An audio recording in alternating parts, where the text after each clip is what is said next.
Booth हैं जिस पर पोलिंग की जाएगी और 1200 वोटर्स एक जगह पे मैक्सिमम हो सकते हैं। तो उसी हिसाब से इन लोगों ने लोकेशंस तय करी हैं, क्योंकि 115 लोकेशंस हैं और वल्नरेबल जो पुलिस पोलिंग स्टेशन हैं वो 100 हैं और जिसमें लोकेशंस हमारी 45 रहेंगी।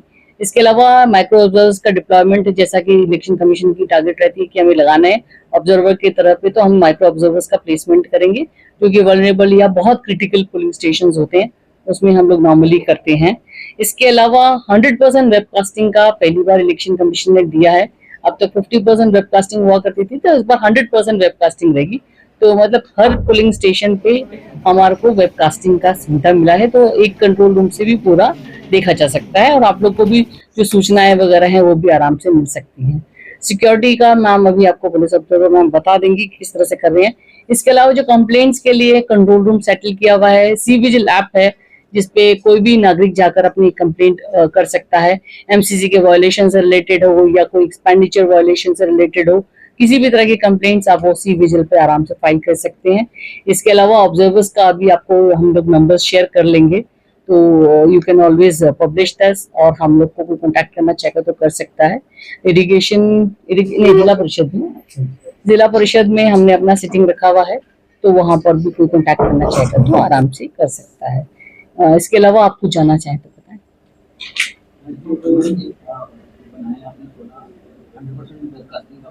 जी, इसका पहले 50% था, तो अभी इसको करने के लिए इम्प्लीमेंट करने के लिए बस वेबकास्टिंग का हमारा टेंडर हो चुका है। वो webcast instruments will be in place before the polling parties reach. उससे पहले पहले हमें वेबकास्टिंग इन प्लेस करना होता है, तो वो हो जाएगा।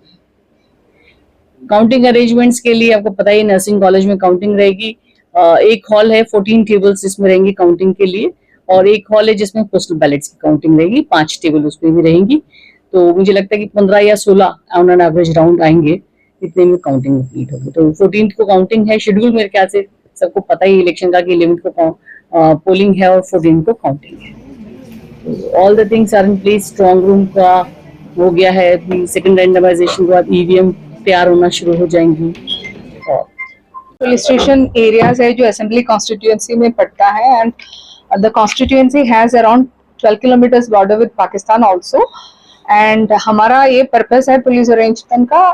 We had discussed with the SSP also कि कैंडिडेट्स को फ्रीली कैंपेनिंग करना है और वोटर्स को फ्रीली जाके वोट देना है। So that is the whole purpose of the arrangements being made by police and जो model code of conduct violation भी कलेक्टर साहब और फ्लाइंग स्क्वाड और एसएसटी देख रहा है and liquor seizure, cash seizure जो इलेक्शन को इन्फ्लुएंस करने का पोटेंशियल है, तो उसमें पॉजिटिव एक्शंस डिस्ट्रिक्ट पुलिस की तरफ से ले रही है एंड हमारा इलेक्शन कमीशन का गाइडलाइन के हिसाब से critical police station constituency area में आइडेंटिफाई हुआ नहीं, but vulnerable police stations as madam said have been identified. वहां पे special precautions are being taken, preventive actions police का जो लेने वाला है तो that is also being taken and as time goes there will be like more enforcement activities by the district police and the SSP as has reported to us कुछ extra forces के लिए भी request किया है and hopefully by the time before the election all will be in place and we look forward to having a fair and impartial elections without any threat, fear, intimidation or any scope for a repoll and आपको भी हमारे तरफ से बोल रही हूँ, so if there are like any issues that are coming to your notice as media persons before it actually happens or when there is scope for preventive actions by the district administration of the police, please share the information with the collector and the SSP or any police officer because free and fair election करवाना हमारा सबका काम है। ठीक है, thank you.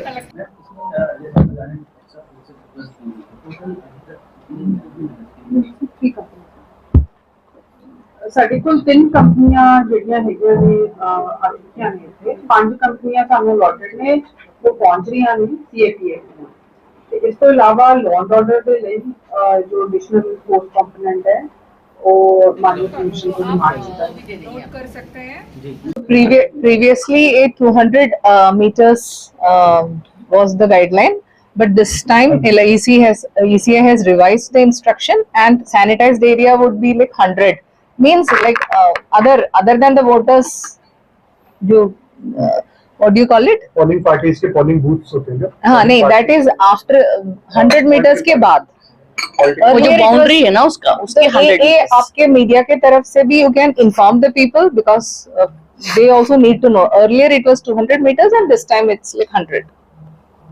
Manzarul Hassan, expenditure observer for this assembly election.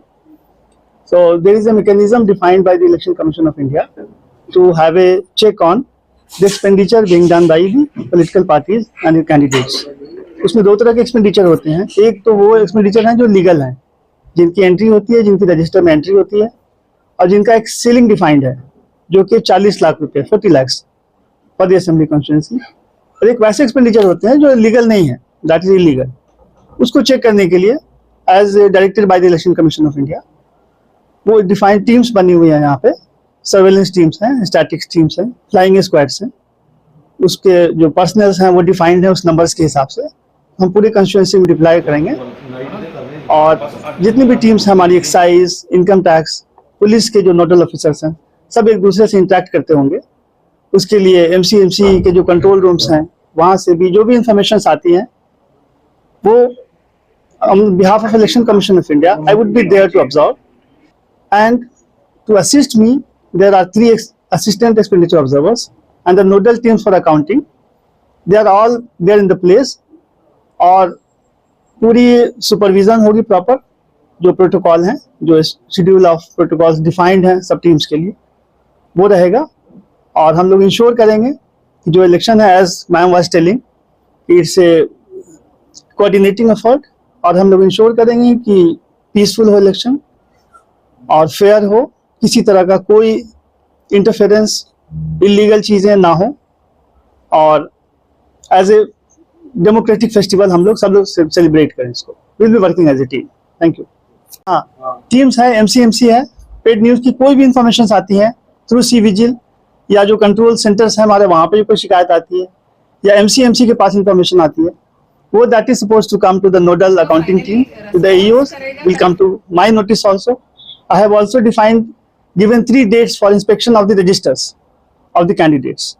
Her candidate को जो register maintain करना है उसके 3 अलग अलग डेट्स हैं इंस्पेक्शन के. एक 27 अक्टूबर को, एक 3 नवंबर को और एक 9 नवंबर को.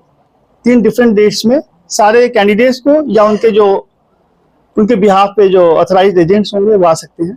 तो इंस्पेक्शंस होगी, और हम लोग एक शैडो रजिस्टर भी मेंटेन करेंगे. वैसे एक्सपेंडिचर जो कि ड्यूली ऑथराइज नहीं है शैडो रजिस्टर में, तो वो इंस्पेक्शन के दिन हम लोग कैंडिडेट्स को दिखाएंगे. And they have to agree. If there is a disagreement, there is a procedure to be followed by the DO's office. So वो एक शैडो रजिस्टर होगा. एक फोल्डर ऑफ एविडेंस रखना है.